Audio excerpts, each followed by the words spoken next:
Y vamos a pasar la lista. Javier Trujillo, Presente, pastor. mi hermano es Trujillo, pero de Guano. Así es. Eh, Julio Cristóbal, no está. Jezarel también ya se retiró, parece, ¿no? Gabriela, no está. Gabriela, Sol, Presente, pastor. Bueno, y el Sol, y Adrián Rivera. Presente, pastor. Muy bien. Bueno, espero que Gabriela y Julio se enteren que son los que han estado en las clases anteriores, ¿no? Solamente que y Esarel, creo, y Julio Cristóbal me parece que son los que faltarían. Bueno, Julio también pues, espero que por ahí estaba en algunos cursos. sí, Julio sí está, pastor. Él estuvo ayer, seguro que Estuvo ya, y Gabriela, el martes. Su link bien, solo que seguramente aquí va a entrar en un rato. mm, ya, vamos a ver, porque está un poquito también con lo de la asistencia, ¿no? Mm. Bueno, tú no, por lo menos da una respuesta, ¿no? No es como esa respuesta que dice, no, como tú eres la cuñada, dice, no, soy la cuñada, pero no sé nada. Ya, eso no. Muy bien. Vamos a orar. Padre bendito, gracias Señor por tu amor y tu misericordia y también, Padre, por permitirnos estar aquí. Primero, para que por tu gracia nos hagas acepto, no por nosotros, nuestras obras, porque si fuera así, Señor, no podríamos entrar en tu presencia. Pero lo hacemos en el nombre de Jesús. Y por esa misericordia, Señor, a tu obra y iniciamos este curso, Señor, en tus manos. En el nombre de Jesús. Amén. Amén. Muy bien.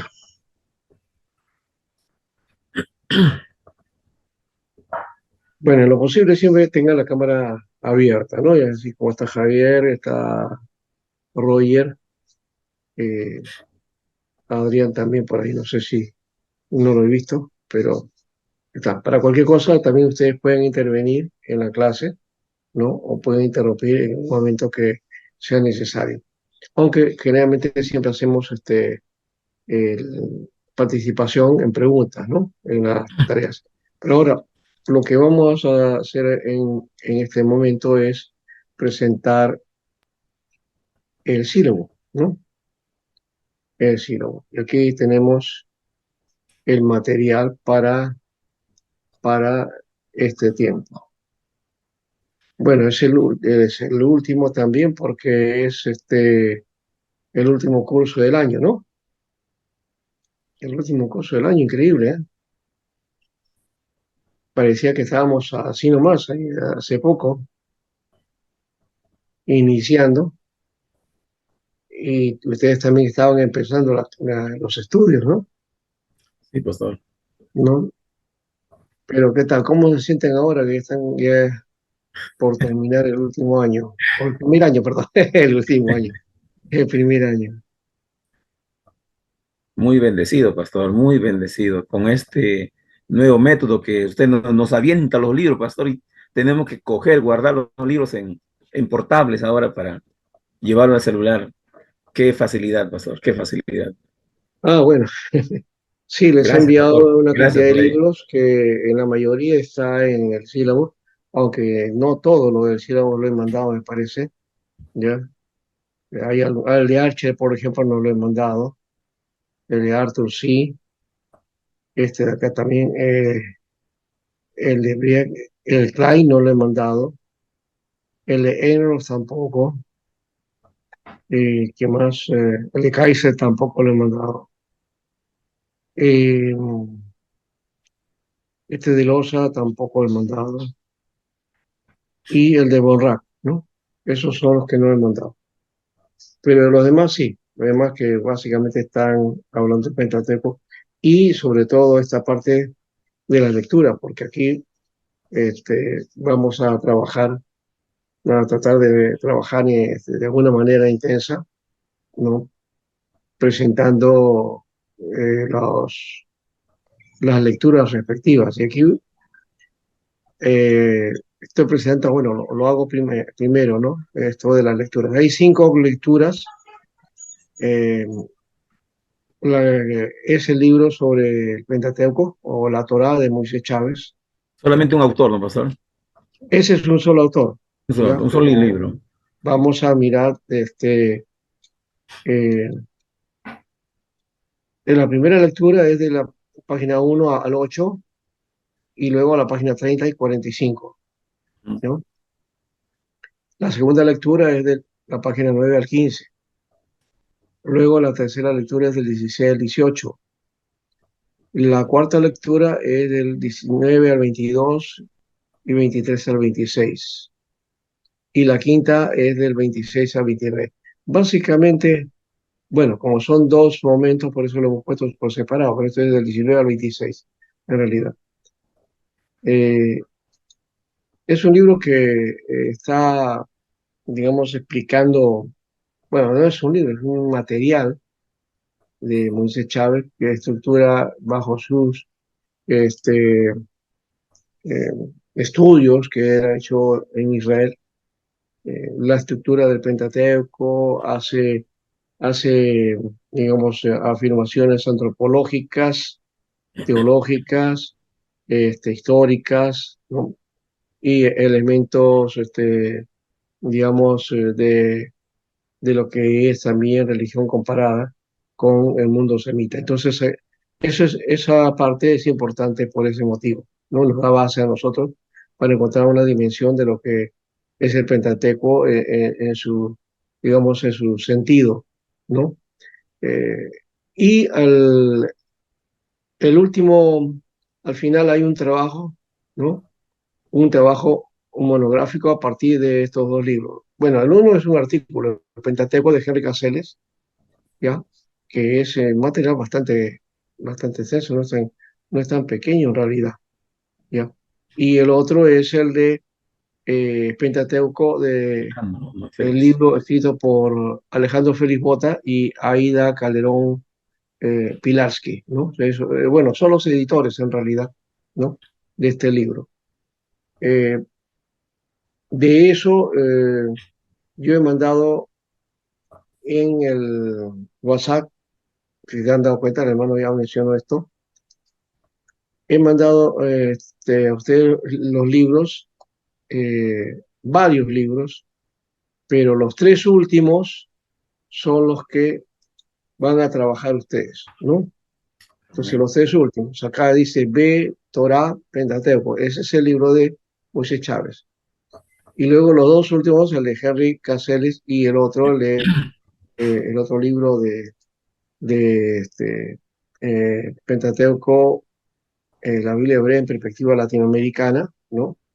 Ya, es el libro que van a utilizar entonces para su monografía, ¿ya?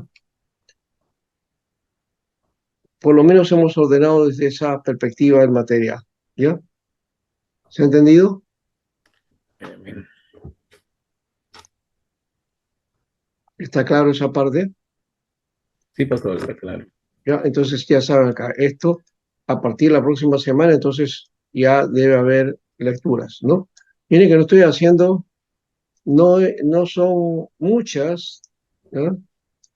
Eh, Tampoco estoy aplicando cantidad de páginas, ¿no? Es material sencillo, digerible, ¿ya? Bueno, sencillo no, digerible en todo caso, de elementos de información bastante densa, pero que se ha resumido y se ha condensado acá, ¿ya? Ustedes pueden alimentar esto que está aquí con los materiales que les he mandado también, ¿no? Ahí hay libros de Pentateuco que son bastante densos. También tienen una propuesta, digamos, desde la perspectiva de las ciencias bíblicas, desde la arqueología, y claro, rompiendo quizás con algunas tradiciones y mitos que tenemos, en este caso con el Pentateuco, ¿no? Y que esos mitos y tradiciones se conjugan con la manera de pensar o la manera de escribir nosotros la lectura del Pentateuco, ¿ya? En donde le damos, por ejemplo, ya desde lo que se llama la, la alta crítica, ¿no? Cuando se trabajó el asunto de las teorías de las fuentes, eh, ya ha habido cierta discusión con eso, ¿no? Porque todos en la tradición asumen que es Moisés el autor, ¿no? De todos estos libros. Y entonces en esa propuesta se ha encontrado de que Moisés no se lo, sino hay un proceso de composición, ¿no? Ese proceso de composición también lo plantea Moisés Chávez también, ¿no? Aunque la tradición siempre pesa, pero ahí está también. Entonces, eh, eso no rompe con el aspecto de la inspiración y la revelación, porque algunos plantean que ya la manera de entender la inspiración no se toca o si viene alguna otra cosa lo va a alterar, ¿no? Diferente. No lo altera en realidad, no altera, ¿ya? Pero hay esa tendencia. Bueno, vamos a trabajar de repente en su momento ese aspecto, ¿ya?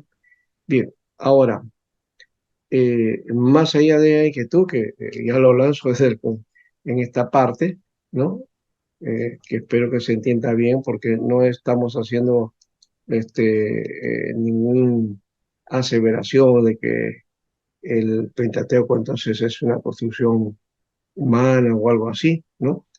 Hay un autor, de hecho, humano, que Dios ha permitido de alguna manera que se, que se manifieste, ¿no? Y la tradición religiosa ha puesto a Moisés y bueno, esa es la esencia, porque el Pentateuco trata de toda la historia o de este personaje que apunta y que nos da las pautas básicas del fundamento, ¿no? De la ley, el fundamento de la palabra, ¿no? Bueno, el Pentateuco entonces viene a ser los 5 libros primeros de la Biblia, ¿no? Los 5 primeros libros, ¿no? Y que el pueblo de Israel conocía como el libro de la ley, ¿no? El libro de la ley, o simplemente eh, Sefer HaTorah, ¿no? Sefer HaTorah. De esto deriva su práctica y fe, ¿no?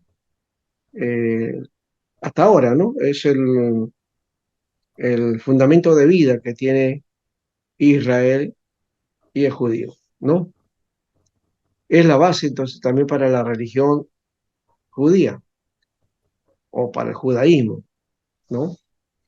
Que en este caso el judaísmo moderno tiene, bueno, es un desarrollo que ha tenido a partir del Talmud y de los masoretas que fueron forjando y guardando el texto y también el idioma, y por ese mismo motivo se ha construido más los pensamientos de los grandes rabinos, ¿no? Los grandes pensadores judíos, Maimónides, por ejemplo, ¿no?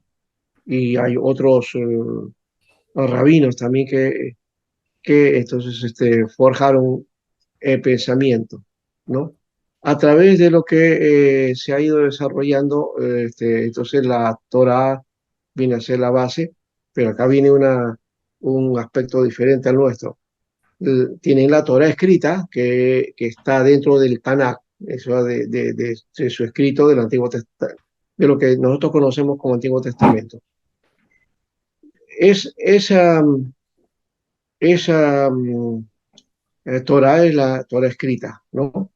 Pero también tiene en su tradición la Torah oral, y esa Torah oral es la que se ha compilado en, en lo que se conoce como la Mishnah, ¿no? La Mishnah entonces es la que interpreta la Torah, ¿no? Eh, Menciona al escrito de la Torah, pero también está entonces la Torah escrita, no, perdón, la Torah oral, ¿no? Y cómo va desarrollando ese efecto. Esa misma está en el Talmud. Por eso dije que el proceso talmúdico es importante. El Talmud y los talmudistas preservaron entonces la Torá, ¿no? Y luego vienen los masoretas que este, van a desarrollar no solamente la Torá, sino todo el conjunto de libros sagrados, ¿no? Que se va a conocer como el Tanaj. Y este, eso nos da entonces la base eh, que tenemos nosotros, ¿no? Para el Antiguo Testamento que nosotros utilizamos, ¿no? Pastor, una pregunta. Sí, La Mishnah es la Torah oral, sí, ya, pero eso se lo repetían de memoria. ¿El mismo Pentateuco o otra parte? no, no, no.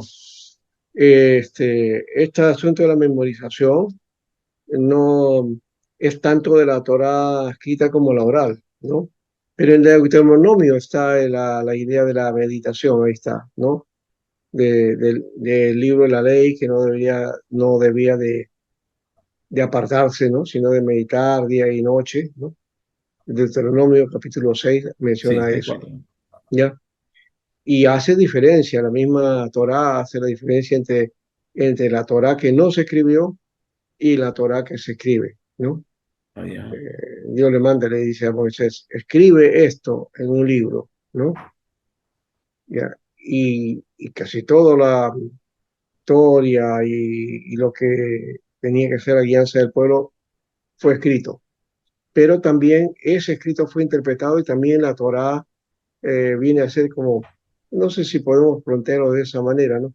Los estatutos y los reglamentos, ¿no? Algo así, ¿no? Entonces, la Torah oral amplía un poquito más, hace unos detalles con respecto de lo que está escrito en la Torah, ¿no? Y eso se va enseñando de manera oral porque esa era la tradición, esa es la forma de aprendizaje, el método que se utilizaba antes, ¿no?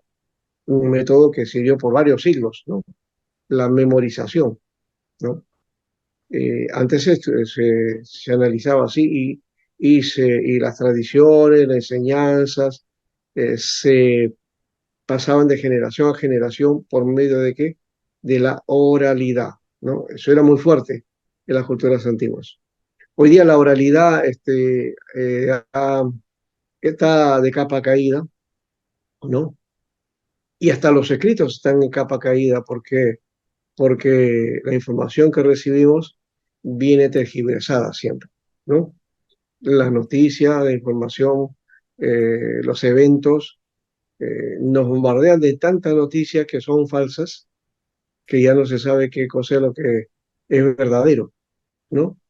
Entonces, y porque hay intereses de poder, intereses políticos, intereses religiosos, bueno, diversos intereses, ¿no? Que no hacen ver bien claras las cosas o desvían el cauce para las intenciones del que está pues dominando la escena en ese caso o el escenario mundial.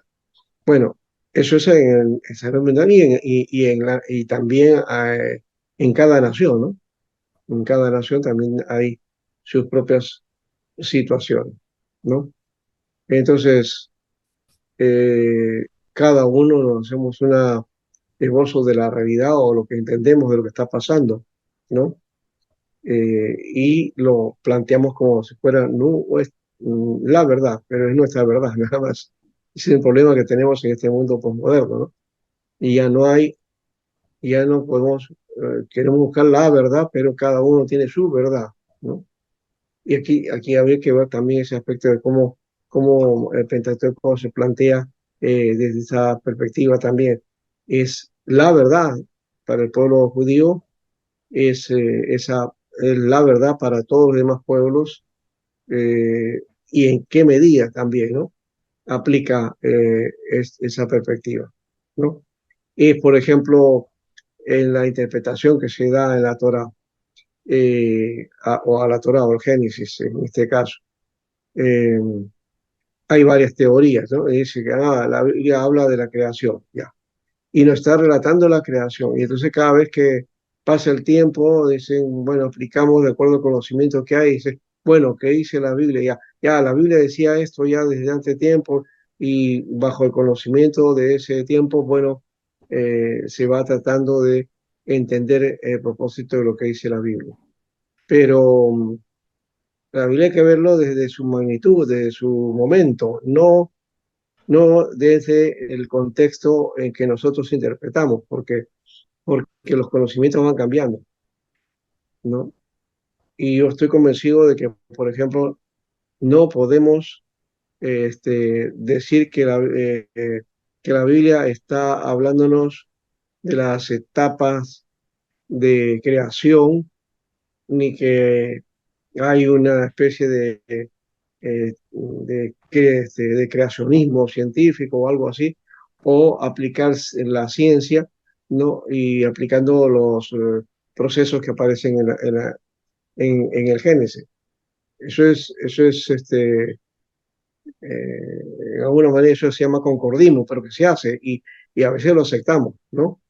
Entonces algunos tratan de interpretar la creación aplicando ciencia, ¿no?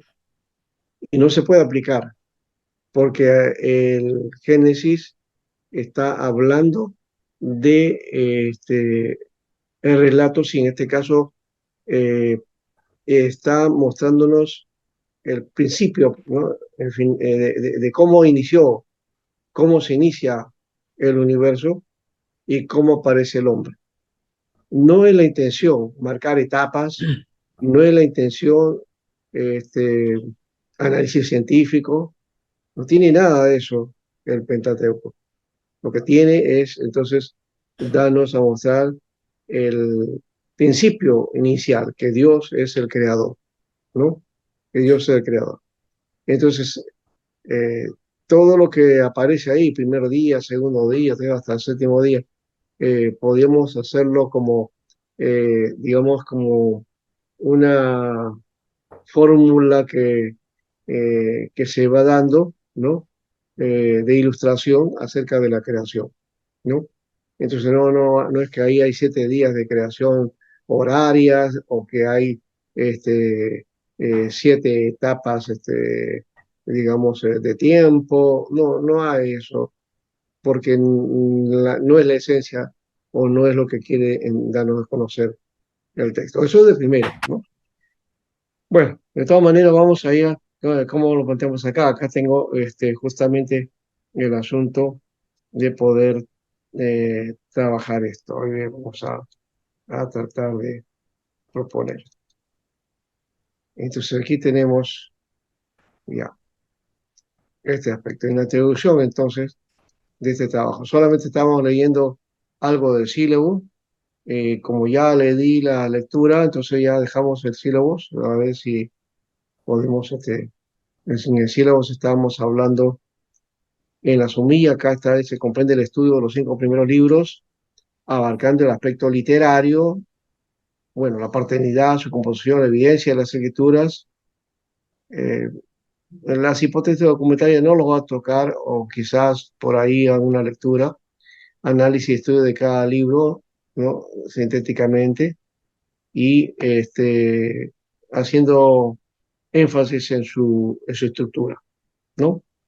Eso es lo que tenemos que hacer con el material. Ahora, aquí vamos entonces con esto.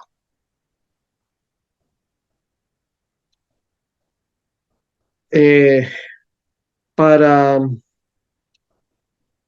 para el mundo hebreo, eh, y también para el mundo, ¿no? La más impresionante obra literaria es el Tanaj, ¿no? Son los textos sagrados para la religión judía y para la religión cristiana. Y en esta, o sea, en el cristianismo, ha sido integrada, ¿no? En la Biblia, en la parte denominada Antiguo Testamento, ¿no? En la tradición judía consta de tres partes, ¿no? La ley, los profetas y los escritos. Me refiero al Tanaj, o sea, a lo que nosotros conocemos como Antiguo Testamento, que es una manera, digamos, una versión cristiana, ¿no? De esta sección de los escritos sagrados, ¿no? Porque para el judío los escritos sagrados que tiene solamente es el Tanaj y en este caso el Talmud, pero no tienen Nuevo Testamento. Este Nuevo Testamento no lo reconocen ellos porque no es parte de su tradición religiosa, ¿no? Bueno, entonces, aquí está la composición del Tanaj. Dice en Éxodo 34, ¿no? Eh, que Dios le dijo a Moisés, ¿no? Que él prepare, ¿no? Las tablas. Moisés preparó dos tablas de piedra como las primeras y se levantó de mañana, subió al monte de Sinaí y como le mandó Jehová, llevando en sus manos las dos tablas de piedra. Descendió Jehová a la nube y permaneció ahí junto a él y él proclamó el nombre de Jehová. Jehová pasó por delante de él y exclamó, ¿no? Jehová exclamó Moisés, ¿no? Jehová, Jehová, Dios fuerte, misericordioso y piadoso, tardo para la ira y grande en misericordia y verdad. Ya desde esa etapa nos está mostrando aquí el texto que Moisés entendió que Dios le estaba hablando, ¿no? Y quién era Dios, ¿no? Dice que es el Dios de misericordia aquí, ¿no? Dos veces lo menciona, ¿no? Fuerte, misericordioso y piadoso. Y luego dice, grande misericordia y verdad, ¿no? Grande misericordia y verdad. Este mismo elemento que podemos darle también el sentido de endiadis, misericordia y verdad, ¿no? Dos palabras que están unidas en un sentido, ¿ya? Y en un propósito, ¿ya? Eso se llama endiadis. Entonces, misericordia y verdad, ¿no? Es el principio que aparece también relatado en los evangelios, especialmente en el Evangelio de Juan. Ahí aparece este, esa concepción, esa idea que podemos describir nosotros de una manera y que Juan lo pone, digamos, en el sentido de la presencia del verbo, ¿no? La presencia de Jesús. Dice, cuando él dice, y vimos su gloria, gloria del unigénito del Padre, lleno de gracia y verdad, ¿no? Y uno dice, bueno, es que acá en el Antiguo Testamento dice gracia y misericordia, en el Nuevo dice gracia. Mm, pero es que la misericordia justamente tiene que ver con la gracia de Dios, ¿no? Quizás no el concepto teológico, el concepto o las teologías sistemáticas hace diferencia entre misericordia y gracia, pero en realidad es lo mismo, ¿ya? Y Juan está haciendo mención de esto, de este pasaje, ¿no? Cuando habla de esa gracia y verdad, ¿no? Ya, esa gracia de verdad que está en el Padre y que está también en el Hijo, ¿no? Y que obra entonces la gracia de Dios. Ya encontramos entonces desde el Pentateuco al inicio este hecho de la gracia de Dios, ¿no? Ya, muy bien. Ahora, seguimos entonces aquí, el Taná tiene entonces esta división, ¿no? Ley, profetas y escritos. Nosotros vamos solamente a trabajar la ley, ¿no? ¿Y qué es la ley? Entonces, o hay varias palabras para la ley, ¿no? O que aparecen como un concepto, ya, eh, que no son lo mismo, de paso, ¿no? ¿No? Ley, por ejemplo, si vamos a la palabra estrictamente ley, que es la palabra Torah, ¿no? Es instrucción en realidad, ¿no? Instrucción o enseñanza dada por Dios y también usada para hablar de las leyes. Eso lo van a ver en la lectura de Moisés. Yo se los dejo para que por eso que lean ese libro y ahí va a aclarar más el detalle, ¿no? De repente para la próxima semana podemos, ya con la lectura de ustedes, ver qué han entendido acerca de eso y qué cosa es entonces Torah, que no es exactamente ley solamente, ¿no? Tenemos una concepción mala dentro de la visión teológica evangélica fundamental, que viene del fundamentalismo, lanzando ley como solamente, digamos, normas que hay que obedecer, ¿no?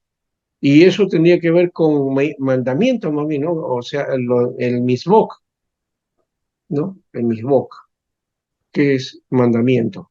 Bueno, misbok es mandamientos, ¿no? Que está en plural, misbok. Mandato, también podemos hablar de instrucción, precepto u orden con autoridad para poder hacerlo, ¿no? ¿No? Y que tiene, digamos, eh, obligación de alguna manera, ¿no? Los mandatos, por otro lado, son mandamientos secundarios, ¿no? Hay otro tipo de mandamientos, de leyes o de normas de parte de Dios que son de corte secundario, ¿no? También están los estatutos, ¿no? Que tiene que ver con poner en vigencia algo establecido desde antes ya, ¿no? Y el precepto, instrucción para el conocimiento de una facultad, de una capacidad, ¿no? Y la ordenanza, el conjunto de normas jurídicas que se incluyen dentro de los reglamentos que están subordinadas a la ley, ¿no?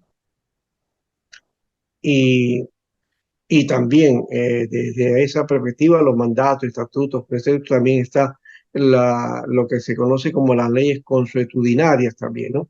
Que son leyes que aparecen, digamos, eh, en relación a la vida en relación a la vida, sí, en relación a la vida doméstica, ¿no? Por eso hablamos de lo consuetudinario, ¿no? De lo que va ocurriendo en el día a día, ¿no? Entonces, no es solamente ley, como se encuentra así fríamente, ¿no?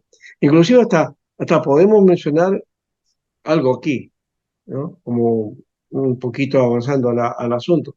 Pensando, por ejemplo, en lo que conocemos como los 10 mandamientos. ¿Existirá algo como los 10 mandamientos? ¿Existen los 10 mandamientos? No sé si, bueno, de repente en lo que conocemos vamos a decir que sí, sí existen, ¿no es cierto? ¿Cómo dicen ustedes, a ver? ¿Existen los 10 mandamientos? Claro, pues ¿Mm? por lo que en la tabla Moisés lo... Ya, ya. En las tablas se dieron aparece como la instrucción, perdón, como la ley, ¿no? Como la ley de Dios que da al pueblo. Lo que está dando ahí, pues son los principios, ¿no? Los principios. Pero, ¿cuántos son? ¿10?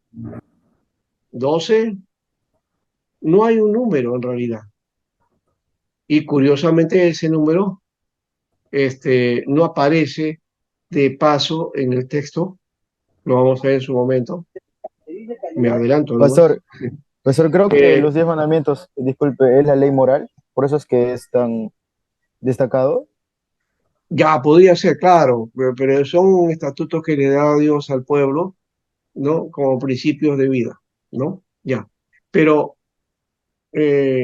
me refiero a esto, que en las tablas que Dios le da a Moisés, que de paso cuando llega y el pueblo está en un bacanal, agarra y rompe esas tablas, ¿no? No sé si logró de todo dar esas leyes al pueblo. En todo caso, se escribió de nuevo, ¿verdad? ¿Ya? Y de todas maneras queda como perennizado el asunto. Pero yo voy a esto, o sea, en el texto, en el Éxodo 20, cuando uno escribe, ahí no dice, estos son los 10 mandamientos, no dice ahí. Ujú. ¿Ya? Dice, estas son las palabras Las- que yo te mando hoy, ¿no? Estas son las palabras. ¿Ya? Y en el Deuteronomio es donde aparece esta idea, en la repetición de la ley, creo que está en el capítulo 5 donde ahí sí aparece, creo, esa idea de 10, ¿no? Entonces, pero, pero no lo dice Éxodo, ¿no?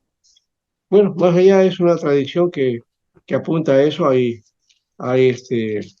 estudios que hablan acerca de que en realidad podemos dividir de varias maneras. Los católicos lo dividen de una manera, nosotros lo dividimos de otra manera, ¿no? Y, y algunos otros pues le dan una división casi de 12, ¿no? Doce normas, ¿no? Eh, bueno, a ver qué dice aquí. Dice, llamó Dios a todo Israel y le dijo, hoy estos estatutos y decretos que yo te pronuncio hoy en vuestros oídos, aprenderlo y guardarlo, ¿no? Eh, a ver si dice, no. Sí, tampoco dice aquí 10, ¿no? Y solamente dice, hoy Israel, los estatutos y decretos que yo pronuncio hoy en vuestros oídos, aprenderlos y guardarlos para ponerlos por obra, ¿no? Eh, entonces, es la repetición de la ley. De esa ley dada en el Sinaí. ¿Ya? Muy bien, entonces, sí, no dice, entonces, después de escribió los mandamientos en 2 tablas de piedra y las cuales debían ser colocadas en el arca del testimonio. Nada más, no dice algo más acerca de esto, ¿no? Pero bueno, lo analizaremos en su momento. En todo caso, solamente como inicio, como para picar el diente, ¿no? De que entonces no. Bueno, la tradición es 10 mandamientos y no lo vamos a cambiar, pero estoy denotando esto, ¿no? Que fueron, estos estatutos son las palabras, acá dice estatutos, y en el Éxodo 20 no dice de esa manera, sino dice, estas son las palabras, ¿no? Dice, y habló Dios todas estas palabras diciendo, yo soy Jehová, tu Dios que te saqué de la tierra de Egipto, ¿no? Casa de servidumbre, dice, ¿no? Nada más. Y luego dice, no tendrás dioses ajenos. No dice más el asunto acá, ¿no? Eh, sí, después sí, sí. Sí, es en Deuteronomio donde dice pues que estos son los estatutos, ¿no? Pero no habla de Dios, y en el de Éxodo menos tampoco, en Éxodo de frente nomás, habla Dios y le dice, no tendrás dioses ajenos, no te das imágenes, no te inclinarás a ella, no tomas el nombre de Señor en vano, acuérdate del día de reposo y otras cosas más, ¿no? Bien, entonces ya la fuerza de la tradición nos ha dado pues que son 10, pues, ¿no? Entonces, eh, no cuestionamos esa parte. Bien, todas estas cosas son enseñanzas dadas en la forma de normas o directrices que Yahvé amorosamente proporcionó a su pueblo y a todo hombre para mantener un orden básico y fundamental. Lo que sucede es que unas de esas normas son algo más importante, preponderantes y elementales que otras, y todas estas enseñanzas están expuestas en lo que conocemos como la Torah. Bien, y aquí estudio del Pentateuco, la Torah. Y dijimos pues que se le llama así a los 5 libros de Moisés que fueron conocidos como la ley o ley de Moisés, ¿ya? ¿Qué viene a ser entonces la primera sección del Antiguo Testamento hebreo, del Tanaj? Pentateuco etimológicamente, ¿ya? La etimología tiene que ver con el origen de la palabra, ¿no? ¿No? Es la norma que hace el estudio de cómo se originan las palabras, ¿no? Lo etimológico, ¿no? Así como lo teológico, que tiene que ver con este origen o la causa, ¿no? El, el, el de lo etimológico tiene que ver con origen de las palabras. Entonces, quiere decir etimológicamente que eh, 5 estuches o estantes, ¿no? Donde se ponían los pergaminos, ¿no? O los rollos en este caso, ¿no? ¿No? Eh, Eso uno lo puede describir. El judío, por ejemplo, tiene un, el rollo, ¿no? Y tiene todo una especie de estante, ¿no? Bien adornado, bonito, ¿no? Donde ponen entonces ese rollo, ¿no? A eso sería entonces en este caso este, la palabra tecos, ¿no? Estuche, estante, armario. Y penta es la palabra 5, ¿no? ¿No? Palabra 5. En todo caso, sería un estante de 5 libros o una biblioteca, ¿no? De 5 libros. Contiene los mandamientos y la ordenanza que constituían la base de la nación hebrea, ¿no? Y cuenta la historia del periodo mosaico, ¿no? Esa es la base, ¿no? Es la historia del periodo mosaico. Por eso es que, ¿y por qué le dijimos un periodo mosaico? Porque el personaje principal, ¿no? De estos 5 libros es Moisés, ¿no? Él es el protagonista, ¿no? Y por supuesto, claro, uno puede decir, no, Dios es el protagonista. Sí, Dios es el protagonista, pero es Moisés el que está como un personaje central y que está guiando al pueblo, ¿no? De una manera visible, Moisés es el que forma, da las leyes, organiza al pueblo, ¿no? Legisla, ¿no? Le da los estatutos, da todo el perfil para que sea un pueblo, porque en realidad no era un pueblo, ¿no?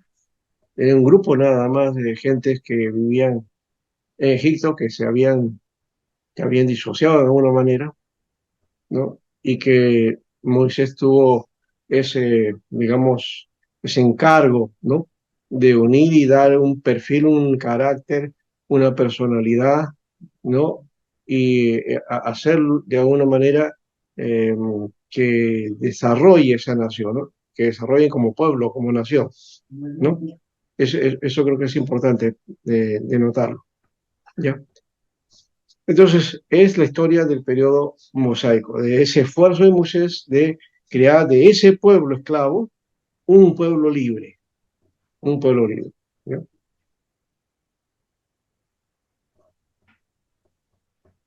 Y aquí tenemos este aspecto de la unidad mosaica, que, bueno, hay varios factores aquí que podemos plantear. Sí hay una unidad mosaica en cuanto a el aspecto del mensaje, ¿no?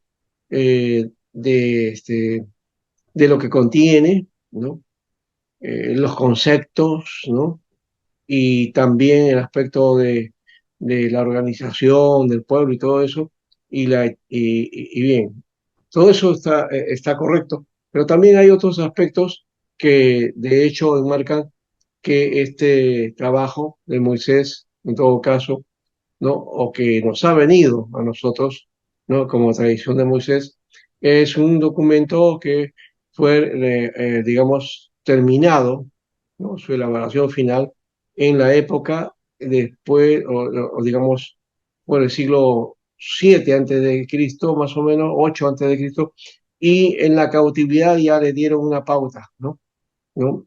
La preservación de la Torá, que era importante que en este caso Esdras, ¿no? Y sus escribas, todo lo que empezó como institución de preservación de la ley, ¿no? Y que marcó esa etapa, nos da a nosotros la importancia de este pasaje, porque Israel, de paso, dentro de su historia, como que se alejó muchas veces de la Torá, ¿no? Y ese es el anuncio que tienen los profetas, ¿no? Hablando del pueblo, de cómo era su actitud y su estado por haberse apartado de la Torá, ¿no? Y eso se manifestaba en injusticia, maldad, corrupción, ¿no?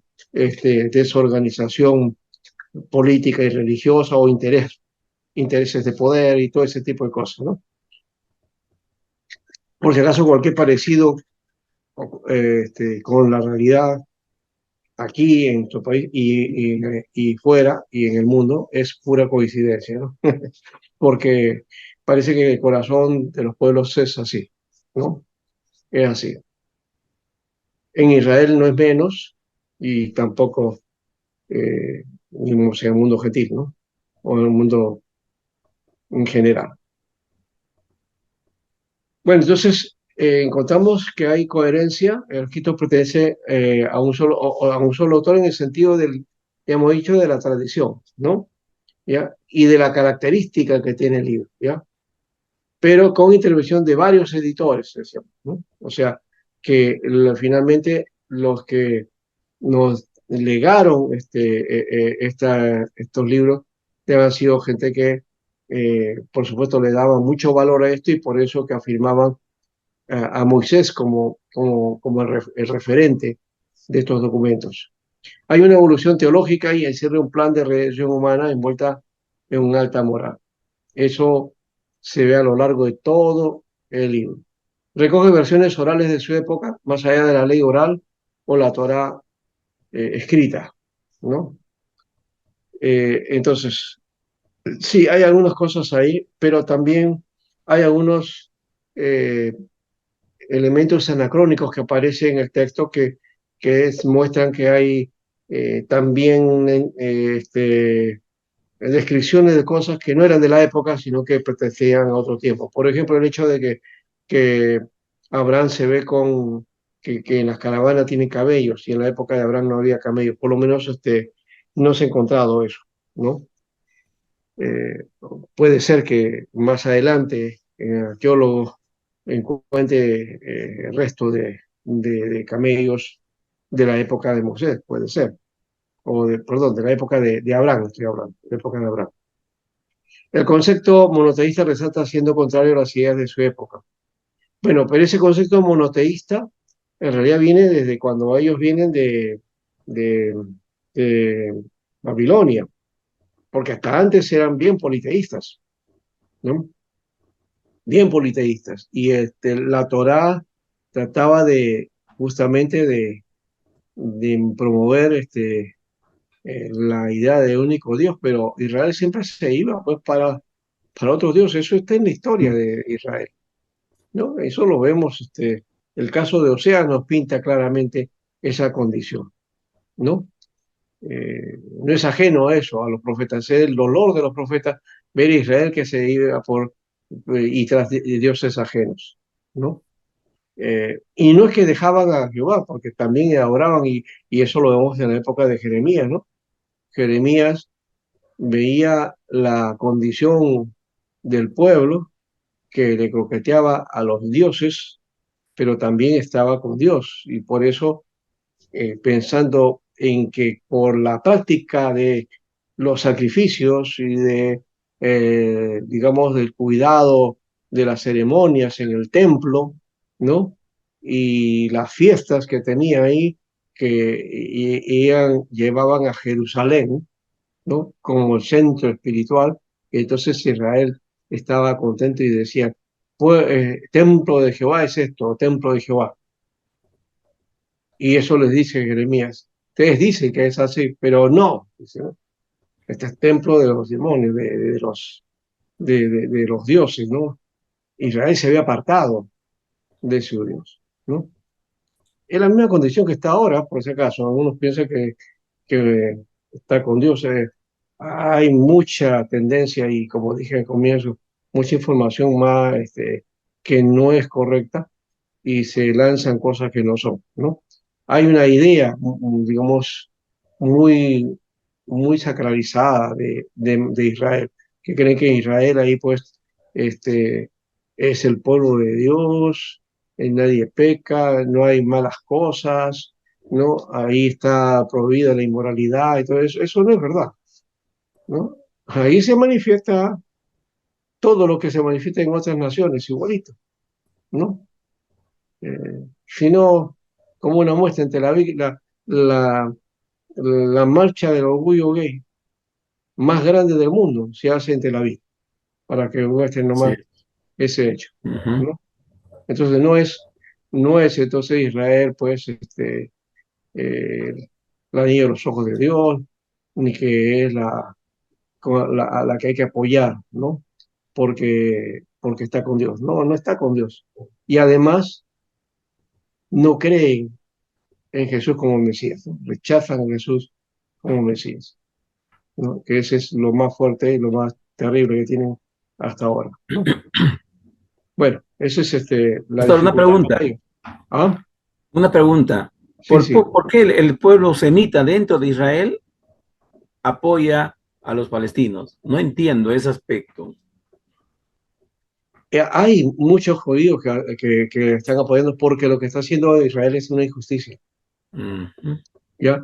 Sí, tienen la idea de que tienen que tomar la tierra, pero cuando se establecieron ahí, las Naciones Unidas les dio ese territorio, les dio un territorio limitado a Israel. Israel lo que ha hecho es en medio de las luchas, de la oposición que ha habido, ganar tierras y comprar tierras también de paso, ¿no? Y entonces está expandiéndose por toda parte. Y Palestina, por otro lado, hay que corregir eso. Palestina no es filistea, porque algunos tienen la tendencia de que es que los antiguos filisteos, no, los filisteos no existen. Palestina es un pueblo árabe, un pueblo descendiente de ismaelitas, hijos de Abraham. ¿Mm? Así como Judá, Israel, ¿no? Vienen de Jacob y que Jacob es hijo de Abraham. Ellos son hijos de Abraham, pero también son hijos de Abraham los árabes, todos los árabes. El problema es que como hay ese conflicto de odio entre ellos, ¿ya? Entonces pensamos que, bueno, como Dios se favoreció a la promesa, ¿no es cierto? Por ahí vino, entonces Israel está bendecida y lo otro no.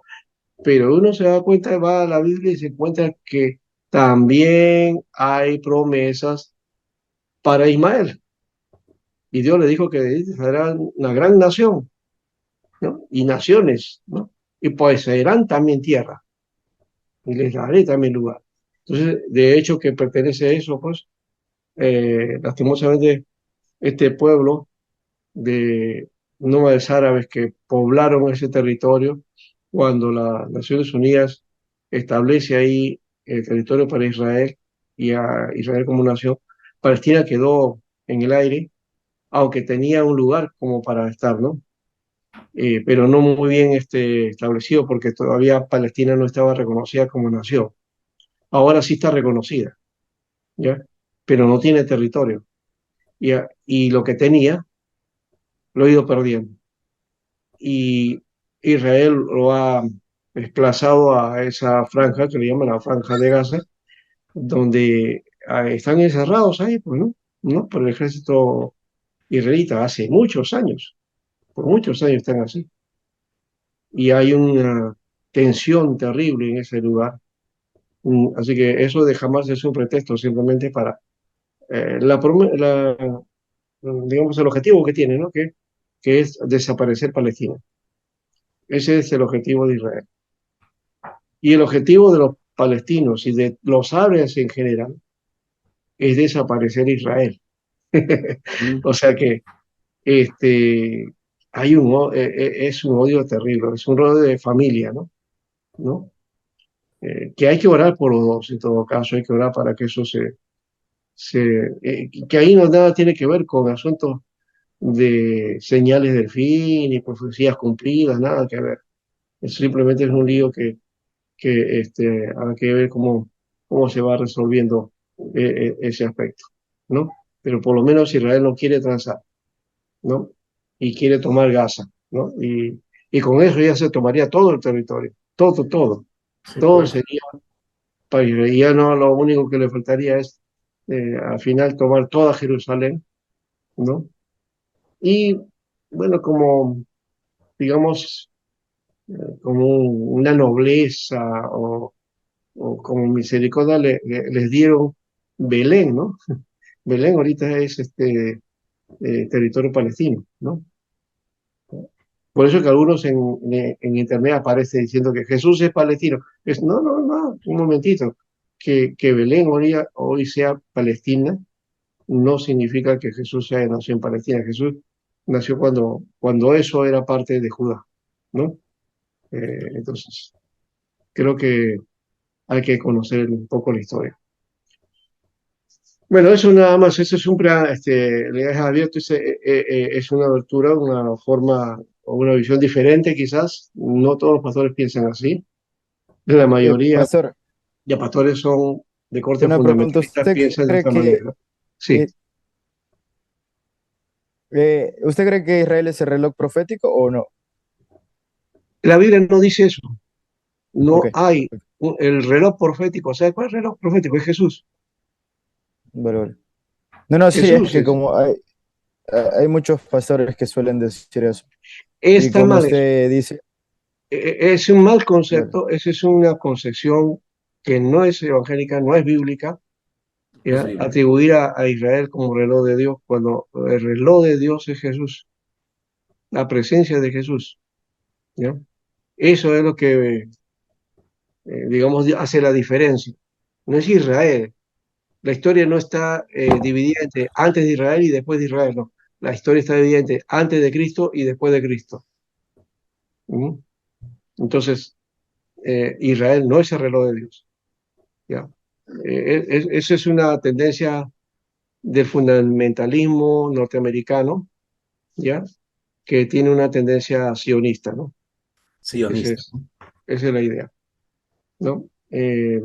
Yo no me juego con eso, veo la Biblia y me doy cuenta que eso altera todo el mensaje de la Biblia, ¿no? Eh, Busca en la Biblia, vas a encontrar que no hay ese famoso reloj de Dios, o que Israel es el pueblo de Dios, no. La Biblia ahí dice que Dios ha hecho un solo pueblo, de dos, ha hecho uno solo, ¿ya? Pastor, perdón, Entonces, afirmar que Israel es el pueblo de Dios también estamos cayendo en vacío. claro, porque entonces, ¿qué es la iglesia? Ahí está. ¿O es que Dios tiene dos pueblos? Y solamente tiene un pueblo, ¿ya? Entonces, de tanto de Israel y de los gentiles, Dios hace uno solo, y hay que mirar a ese un solo pueblo, no. Entonces, Israel no es el pueblo. En el sentido bíblico del Antiguo Testamento, de la revelación, sí, nació como pueblo de Dios, Nació como pueblo de Dios. pero se apartó de Dios. Por eso dice que por celo Dios hizo otro pueblo. Y en base a ese pueblo ahora, ¿no? En Jesús es que Dios forma un solo pueblo, ¿ya? Entonces los que están en Cristo, entonces, son que se forma el único pueblo de Dios, ¿no? Tanto judíos como gentiles. Lo dice Pablo en Efesios, ¿no? Efesios capítulo 2. Ahí está clarito, está diciendo que ya se rompió la pared de separación, ¿no? Entonces no hay gentil ni hay judío. En Cristo somos uno.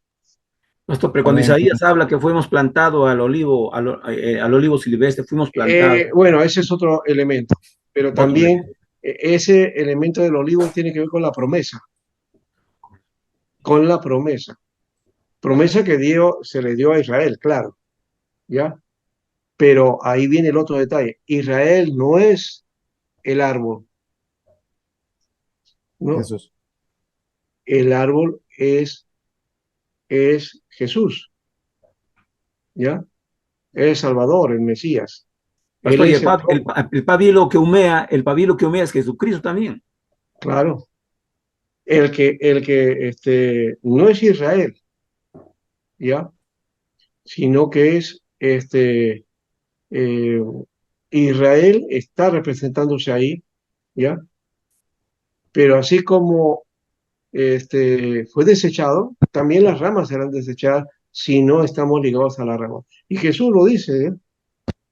Jesús también habla de eso, ¿no? Cuando habla de que vosotros sois los pámpanos, ¿cierto? ¿Sí o Ujú. no? Amén. Separado de mí, nada podéis hacer. ¿Qué es, eso lo dice Jesús, no lo estoy diciendo yo. Ahí está, él mismo se presenta como la vid, ¿no? Sí, Jesús. Jesús. Yo soy la vid, vosotros los pámpanos. No es Israel entonces. ¿De dónde sale esa interpretación, ¿no? O sea, no es evangélica esa interpretación, de hecho. Sí. Eh, vale, pastor, la última. También Jesús dijo, bueno, en Juan está eso, en capítulo 10 donde dice que tiene ovejas que no son de este redil. ¿A qué se refiere ahí más o menos? Bueno, Porque ahí usted, sí hay, eso está por analizar todavía, porque cuando habla de las ovejas de otro redil implica, por un lado, está hablando desde la visión, digamos, judía, ¿no? ¿Ya? Porque él vino a los judíos claro, a los y suyos la vino y los salvación suyos. procede del judío, ¿no? Y la salvación es a los judíos. De paso, en Juan cuando dice, si uno quiere ser estricto, ahí voy a otro lado también, ¿no? O sea, no estoy tratando de zafar con Israel, no. Hay que ver el texto como es. En el texto Claro, de Juan 3:16 dice, ¿no? De tal manera amó Dios al mundo. Cuando está hablando del mundo ahí, no está hablando del universo, no está hablando del mundo en general, sí. está hablando de Israel, No, vale. ¿no? Esa misma concepción aparece cuando habla de toda la tierra, ¿no? Cuando aparece esa frase en la Biblia, en el Antiguo Testamento, cuando se habla de toda la tierra, ¿ya? Toda la tierra no es exactamente todo el globo terráqueo, sino está refiriéndose a la tierra que conocen ellos, ¿no? Esa es toda la tierra, ¿no? Es la misma figura de cuando aparece Mateo, cuando dice, y me seréis testigos, ¿no? No, en Hechos dice, ¿no? Hasta lo último de la tierra, dice. Sí, Ahora, ¿dónde está el último de la tierra? En la época en que se dio este pasaje, la última de la tierra era hasta España, la Hispania, y más allá era el mar grande y no había más cosas, ¿no? Y pensaban que había ahí abismos y monstruos y que los barcos se caían y no había más allá, ¿no? Esa era la idea del mundo. O sea, hay que ver también entonces esas palabras dentro del contexto de la Biblia, ¿no? Del contexto histórico de la Biblia, ¿no? De lo que aparece ahí y luego interpretarlo para nosotros. Entonces, cuando dice de tal manera amó Dios al mundo, está estableciendo que amó, ¿no? A los suyos, pues. A los suyos vino, ¿no? Más los suyos no lo recibieron. Pero, ¿qué cosa? Él le da a todos los que creen en Él, ¿no? Les da potestad de ser hechos hijos de Dios. Derecho, ¿no? Autoridad, Ajá. le da derecho, le da. Poder, capacidad. No Claro. es derecho exactamente, ¿no? Es que una capacidad que tiene que ver con el ser hechos hijos de Dios. Entonces, ese mismo concepto aparece en Israel, perdón, en Juan 3:16, de que si bien lo podemos aplicar para todo el mundo, pero está hablándose acerca de la salvación para Israel, porque fue eso lo primero, la salvación de Israel, para que Israel entonces también proclamara la salvación a todo el mundo, porque por esa bendición de ese pueblo, ¿no? Venía el Salvador. Ese fue el principio, pero Israel no cumplió con esa función, no cumplió con esa tarea, por eso que es dejada a un lado. Y la promesa se cumple en Jesús, como hijo de Abraham, ¿no? Y ahí sí se cumple, ¿ya? Pero no como pueblo, como tal, ¿no? Porque Dios finalmente, Él sigue haciendo su plan y su plan es formar un pueblo, ¿no? Y entonces, ¿cómo le podemos llamar a ese pueblo? Israel, iglesia, pueblo de Dios, cuerpo de Cristo, no sé, eso ya tiene que ver con otros elementos, ¿no? Que no vienen por el momento al caso por el análisis que estamos haciendo. Entonces, hay que analizar bien esas etapas. Pues está hablando, claro, estos puntos que estoy describiendo no son fáciles de entender, no lo van a encontrar fácilmente porque no están en los libros, especialmente, ¿no? Están disgregados de repente y hay que ir al texto original y hay que ir al contexto de la época y tratar de ver el pensamiento eh, judío de la época, las concepciones semíticas que habían ahí, para poder entender un poco ese aspecto, ¿no? Y eso le decía que, de paso, cuando decía de tal manera amó Dios al mundo, refirió a Israel.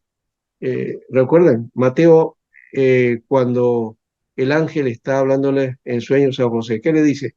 Y pondrás por nombre al niño, le pondrás el nombre Jesús. ¿Por qué? Porque él Porque salvará al mundo, dice. salvará, dice al mundo, ok, salvará a su pueblo de sus pecados. ¿Ve? Eso concuerda con lo que le estoy mencionando. O sea, vino para la salvación para Israel, ¿no? De tal manera amó que ha dado su hijo, ¿no? Entonces, esa es la concordancia. Ahora, por extensión es para todo el mundo, ¿no? Para todo el mundo. Israel no cumplió, muy bien. Entonces se abre la puerta para todos, ¿ya? Eh, ya es en Jesús el asunto. Ya no es con Israel, es en Jesús, ¿no? Ujú. ¿Se entiende ahora sí? Sí, pastor, gracias. ¿No? Y a eso quería ir, al centro, ¿no? O sea, Jesús es el centro. Jesús es el tema de la Biblia, Jesús es el mensaje bíblico, Jesús es la Torá, Jesús es el cumplimiento de la Torá y Jesús es la señal de parte de Dios y es el tiempo escatológico, es la dispensación de Dios, es Jesús. Entonces, no es Israel, pues. Si ponemos a Israel, hermano, estamos entonces dejando de lado a quién, a nuestro Salvador, pues, a Jesús, ¿no? Y eso sí es muy sutil, ¿eh? Muy sutil. Lastimosamente, muchos caen y no se dan cuenta de que están dejando de lado a Jesús, ¿no? Solamente por defender una postura, ¿no? Para con Israel o sacralizando Israel, y no va por ahí, pues, no va por ahí. Oremos, sí, hay que orar por él y orar por Palestina también, ¿no? Y también por Israel que deje de tener esa actitud, ¿no? Que es terrible, ¿no? Así como los palestinos y jamás, ¿no? Por otro lado, ha, ha hecho destrozos, ¿no? Y mucha muerte y desolación. También lo está haciendo Israel, ¿no? Israel lo hace y tiene un armamento, hermanos, es la nación más armada del mundo. Es decir, ellos pueden agarrar y, si quieren, arrasar con todos los árabes, ¿no? No Sí, pues. necesitan de la ayuda de Estados Unidos siquiera, pero bueno, y Estados Unidos los está apoyando, ¿no? En fin, ahí nomás lo dejo eso, porque no quiero ir avanzar más allá. Yo sé que hay concepciones diferentes con respecto a eso, y quizás una voz disidente este, les parezca extraño, ¿no? Que un pastor hable de ese modo.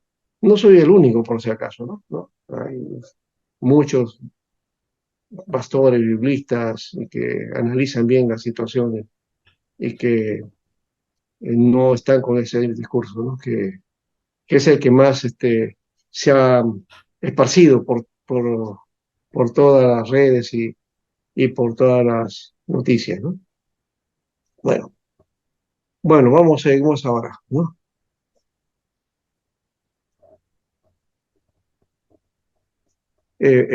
Ahora, lo que estoy diciendo también, ustedes pueden, si quieren discrepar, discrepen, no hay problema, hermano, no estoy imponiendo, no estoy diciendo a ustedes que piensen como yo, pero por lo menos queden y reflexionen acerca de lo que está sucediendo y seamos centrados, ¿no?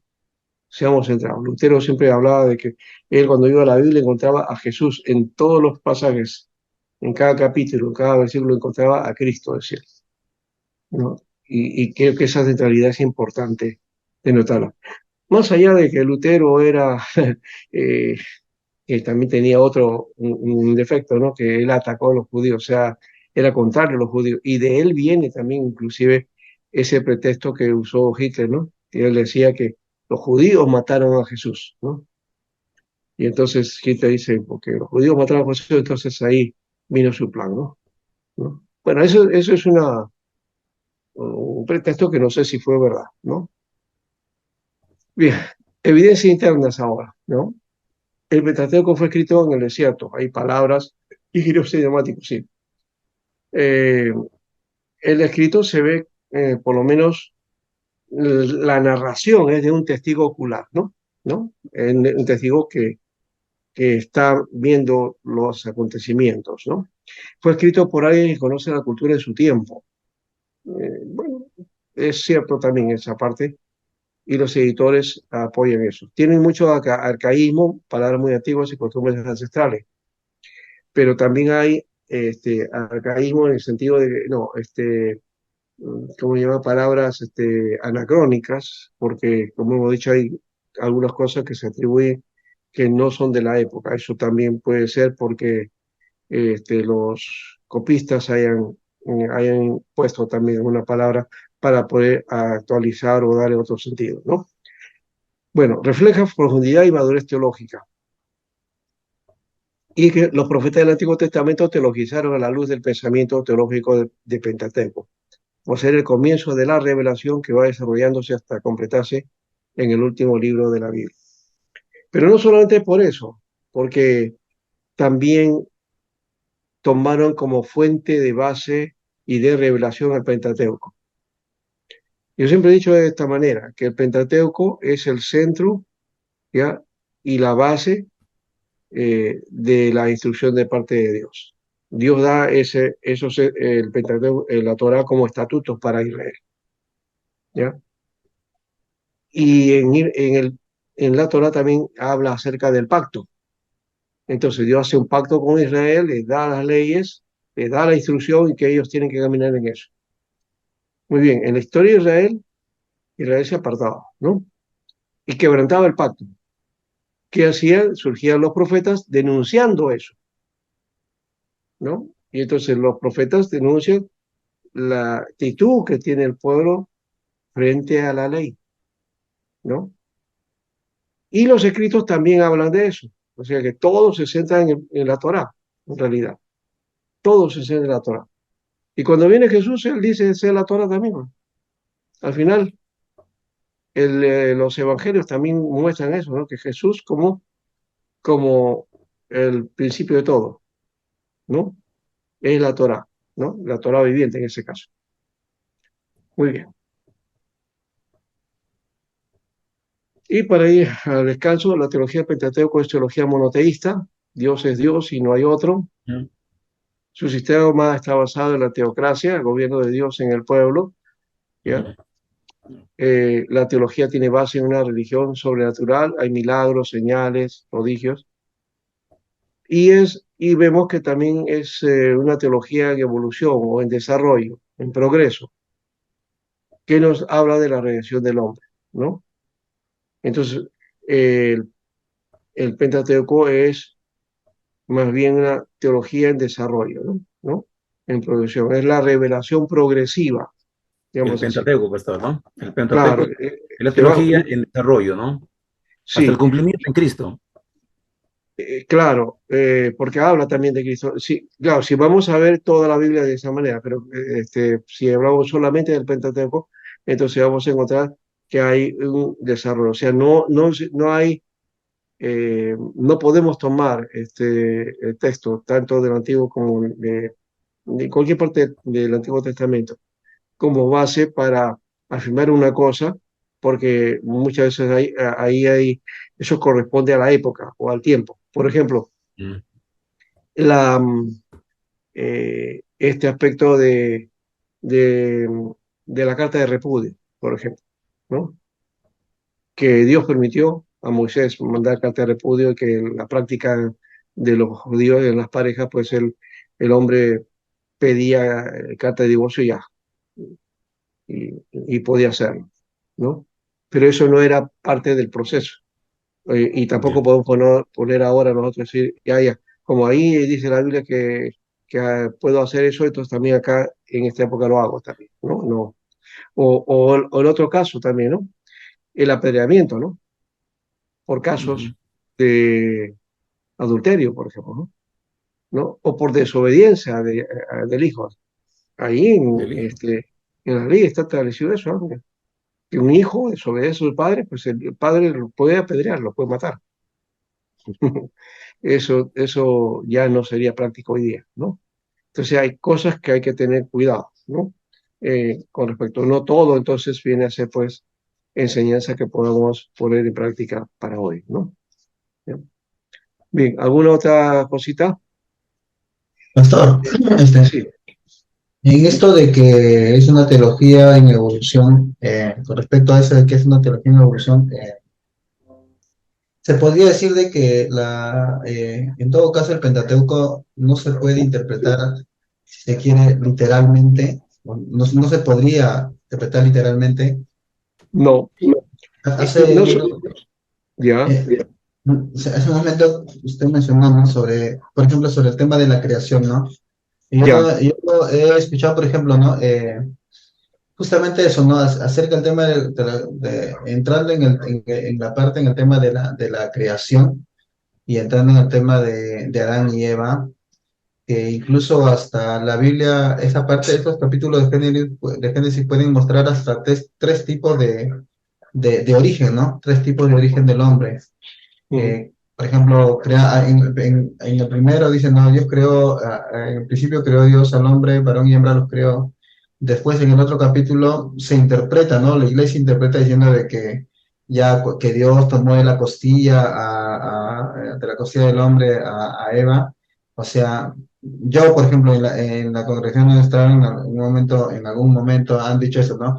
Que eso es, digamos, el desarrollo del primer capítulo, ¿no? Del capítulo uno, ¿no? De que solamente dice varón y hembra, y que después fueron, pero, desarrollando. Pero también he escuchado que, por ejemplo, o sea, al decir que son tres tipos de creaciones, o sea, el autor en algún momento se ha ido desarrollando este libro, de Génesis, para querer darle alguna interpretación, ¿no? En este caso, por ejemplo, a la mujer no se le consideraba en el pueblo de Israel, o ujú, se le tenía en un ámbito un poco menor, ¿no? Que el hombre. Entonces, sí. de ahí que salga eso, por eso le digo, o sea, interpretar literalmente el Pentateuco sería un poco peligroso, entonces. Claro, porque no es la interpretación literalista, en este caso de la ley o del Pentateuco, no sería correcta.